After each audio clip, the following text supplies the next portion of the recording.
कई बार अनबिलीवेबल कुछ घटनाएं घट जाती है, जिन घटनाओं को लोगों से छुपा के रखा जाता है उस देश के सरकार द्वारा, क्योंकि ये घटना किसी देश के आने वाले फ्यूचर को बदल के रख सकता है। ऐसी दो अनबिलीवेबल चीज है, एक है टाइम ट्रैवल और दूसरा है एलियन की मौजूदगी। और आपने एक बात तो गौर किया होगा कि जब भी एलियन से जुड़ी या फिर टाइम ट्रेवल से जुड़ी कोई घटना सामने आता है तो एक देश का नाम या फिर उस देश के लोगों का नाम जरूर होता है, और वो देश है the United state of America. तो आज मैं आपको गैरी मैकिन्नन की एलियन की कहानी और जॉन टिटोर की टाइम ट्रैवल की कहानी बताऊंगा, और ये भी बताऊंगा कि कैसे अमेरिका की गवर्नमेंट पूरी दुनिया के लोगों से एलियंस और टाइम ट्रैवल की सच्चाई को छुपा के रखता है। गैरी मैकिन्नन एक प्रोफेशनल सिक्योरिटी हैकर थे और 1990 में अमेरिका के लोग यूएफओ को देखने का दावा कर रहे थे, और ऐसे बहुत सारे पिक्चर लोगों के सामने आ रहे थे और कुछ पिक्चर न्यूज़पेपर में भी छप रहे थे, और अमेरिका की गवर्नमेंट लगातार इन पिक्चरों को झूठ बोल रहा था और यूएफओ को मानने से इनकार कर रहा था। मगर जब इन पिक्चर के ऊपर डिटेल एनालिसिस किया गया तब पता चला कि ये पिक्चर बिल्कुल असली थे। गैरी मैकिन्नन ने उस टाइम दावा किया कि यूएस मिलिट्री के और नासा के बहुत सारे कंप्यूटर को उसने हैक कर लिया है, और उन कंप्यूटर में उन्हें ऐसा कुछ इंफॉर्मेशन मिला है जो इंफॉर्मेशन यूएफओ और एलियन की तरफ इशारा कर रहा था। ये बात गैरी ने रिच प्लैनेट टीवी नाम के एक न्यूज चैनल में आके खुद बोला था।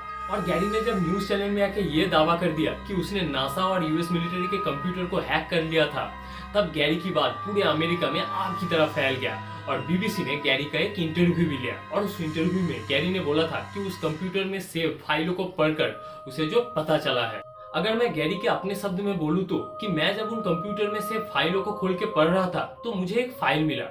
उस फाइल का नाम था नॉन टेरिस्टिकल ऑफिसर। नॉन टेरिस्टिकल वर्ड का मतलब है जो लोग पृथ्वी के नहीं है। उस फाइल में मुझे एक एक्सेल सीट मिला। उस एक्सेल सीट को खोल के मैं जब पढ़ रहा था तो मुझे बहुत सारे लोगों के नाम मिले, और इन लोगों के नाम काफी अलग थे, और हर नाम के नीचे उस आदमी का रैंक लिखा था। गैरी को ये बात काफी अजीब लगा, क्योंकि नासा इन अजीब नामों को और उनके रैंक को क्यों अपने कंप्यूटर में सेव रखेगा। और गैरी को लग रहा था नासा को ऐसा तो कुछ पता है जो आम लोग नहीं जानते। एक साइंटिस्ट ने भी ये दावा किया था कि नासा के पास एलियंस के बहुत सारी इंफॉर्मेशन है, जैसे उनके नाम, वो किस ओहदे पर काम करते हैं, इन सब बारे में बहुत सारी इंफॉर्मेशन है। गैरी की क्यूरियोसिटी और बढ़ गया, और गैरी ने यूएस मिलिट्री के एक कंप्यूटर को ओपन किया और उसमें सेव एक फाइल को पढ़ने लगा। मगर इस फाइल का नाम काफी अजीब था। इस फाइल का नाम था material transfer between two ships, मतलब दो जहाजों में कुछ तो सामान ट्रांसफर हुआ है। इस एक्सेल शीट पर 8 से 10 जहाजों के बारे में बताया गया था, और उन जहाजों में मौजूद काफी सारे अननोन ऑब्जेक्ट और एक अननोन टेक्नोलॉजी के बारे में भी बताया गया था।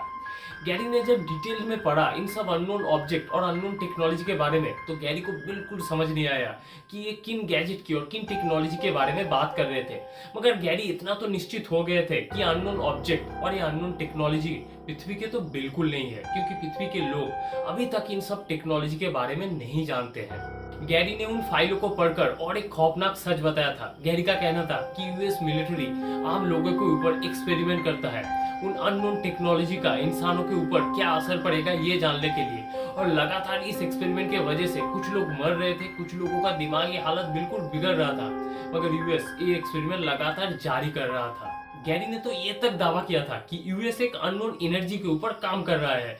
अगर यूएस इस अननोन एनर्जी को बनाने में कामयाब हो जाता है तो यूएस अपने लोगों को बिल्कुल फ्री में पोल्यूशन फ्री एनर्जी प्रोवाइड करेगा, और यूएस अभी इस एनर्जी के ऊपर बहुत ही सीक्रेटली काम कर रहा है। इतने बड़े हैकिंग के लिए गैरी मैकिन्नन ने लैंडसर्च नाम का एक टॉप सीक्रेट कंप्यूटराइज्ड प्रोग्राम का यूज किया था, और इस प्रोग्राम से यूएस मिलिट्री और नासा के करीब करीब 16 कंप्यूटर को हैक कर लिया था।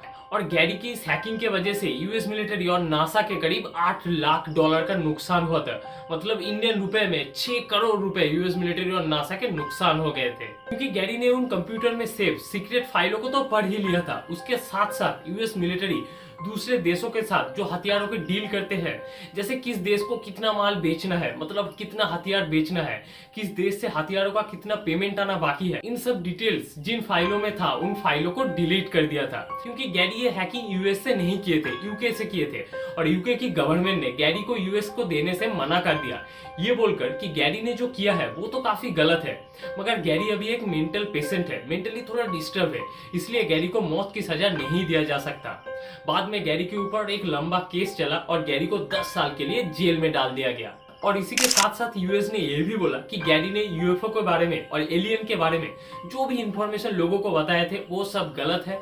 यूएस के पास एलियंस के बारे में और यूएफओ के बारे में कोई भी इंफॉर्मेशन नहीं है और यूएस कोई भी एनर्जी के ऊपर काम नहीं कर रहा है। अगले वीडियो में मैं आपको जॉन टिटोर की टाइम ट्रैवल की कहानी बताऊंगा और ये भी बताऊंगा कि कैसे वो फ्यूचर से आए थे और काफी सारे फ्यूचर प्रेडिक्शन भी किए थे, जिनमें से कुछ फ्यूचर प्रेडिक्शन सही भी हुए थे।